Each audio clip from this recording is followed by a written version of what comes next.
Alright, you guys, good morning, happy Thursday. We are in Austin traffic as per usual.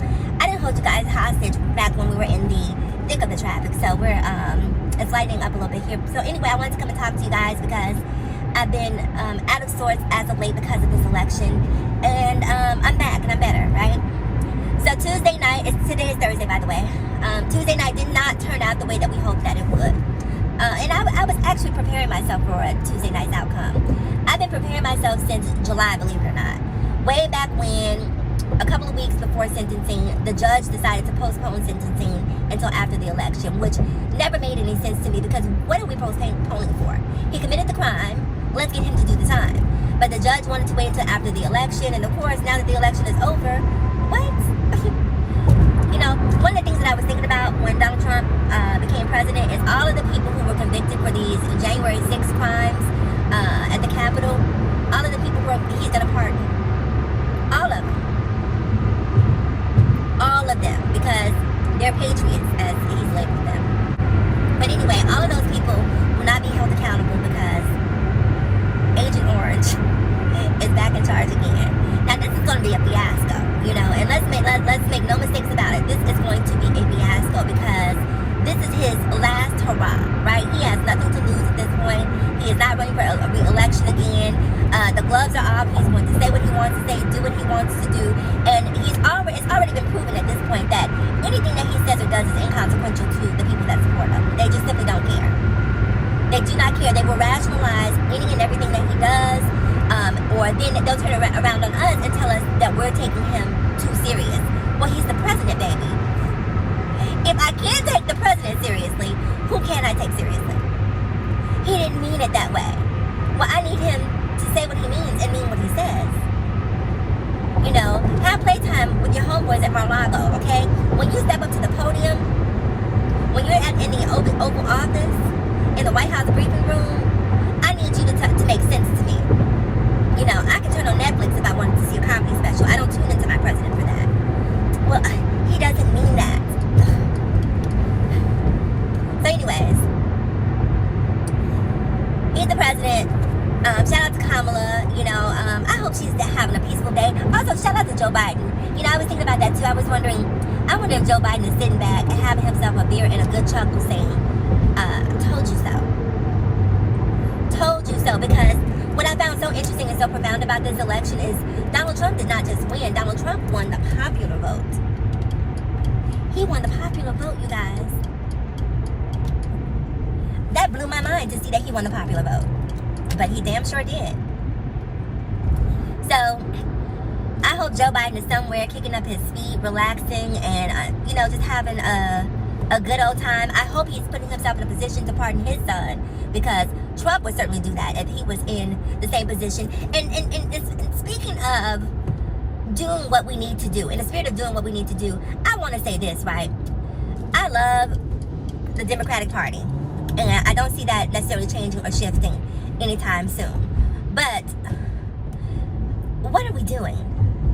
Like, we definitely need to figure out how to change our strategy when it comes to communicating in 2024 in the social media age, because things have certainly changed, and the way that we've been taking this highbrow Michelle Obama, when they go low, we go high approach towards communicating with our constituency is not working. It's not working anymore.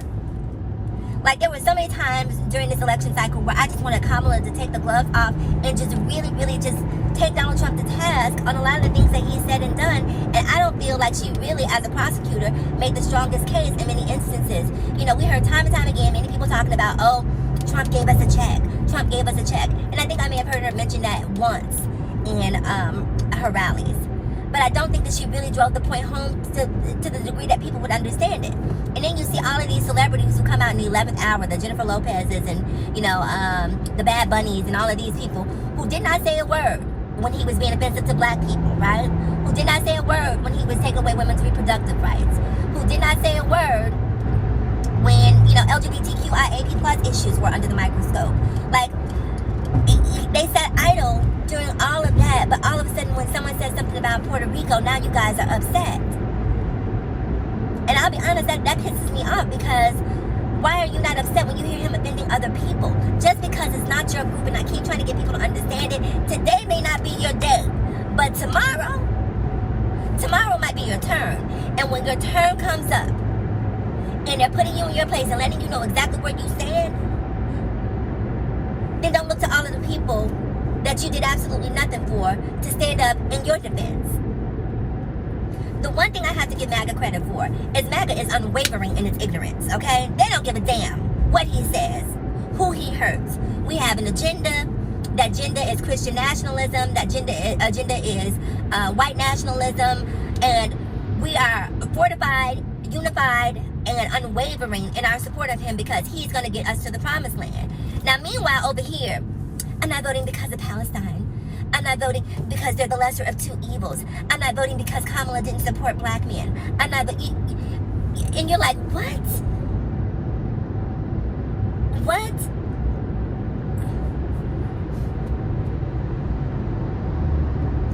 And then people are surprised that we lost.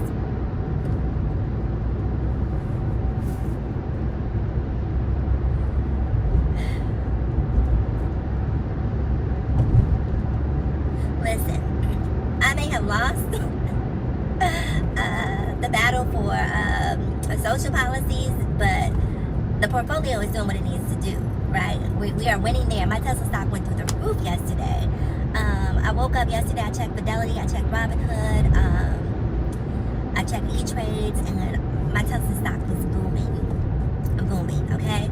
So I guess there is orange lining to everything that's happened. At least my portfolio is experiencing some positivity from this. So that's what I'm going to do. For the next 4 years, I'm just going to invest heavily. I'm not one of these people who are talking about like, oh, I'm moving to another country. No, bitch, I'm staying right here. This is my country. I'm not going anywhere, okay? I'm going to be blacker than I've ever been. More unapologetic than I've ever been. More woman than I've ever been. More supportive of the LGBTQIA+ community than I've ever been. More supportive of Hispanic people than I've ever been. More supportive of indigenous people than I've ever been. More supportive of Asian people than I've ever been. More supportive of immigrants in general than I've ever been. Because when we start to divide, when we start to take on this us versus them mentality that so many of us are quick to adopt, it's nothing more than us buying into the patriarchy that's been programmed into us. And so I refuse to not understand the assignment, and the assignment is equality for everyone or equality for no one. I don't care what you like, I don't care what you believe, I don't care how you feel, I don't care what your Bible says. That's your Bible. Leave other people alone. Leave other people alone. Feel how you feel, believe what you want to believe, but leave other people alone. See people coming over here fighting because they're doing what any person who was in survival mode would do. You try to find a place that's safety, you try to find a place of refuge. And for many people who are coming across the border illegally, that place is America. But let me tell you something about you people who come over here, you immigrants who come over here illegally, right? And you see us standing up and fighting for you, right? And then you get over here and you vote for Donald Trump. What's wrong with you? Respect other people's struggle and respect other people's trauma. Don't come over here telling me about how you walk thousands and thousands of miles to get here and how, you know, you are afraid that you may be deported because of X, Y, and Z. Meanwhile, you're over here discriminating against black people, discriminating against LGBTQIA+ people. You know, if you're a man of Hispanic or Latin origins, discriminating against women. While you were trekking across all of those thousands of miles, hoping for freedom, hoping to be accepted, you should be tapping into your own energy. You should have moments of introspection where you start to challenge your own beliefs and value systems and start to question about how you treated people, right? Don't just be connected to what you feel, because what you feel isn't what everyone else feels. And if you want what you feel to be respected, start respecting what other people feel as well. Alright, you guys, I need to get in here to work. I will see you guys in the next video again.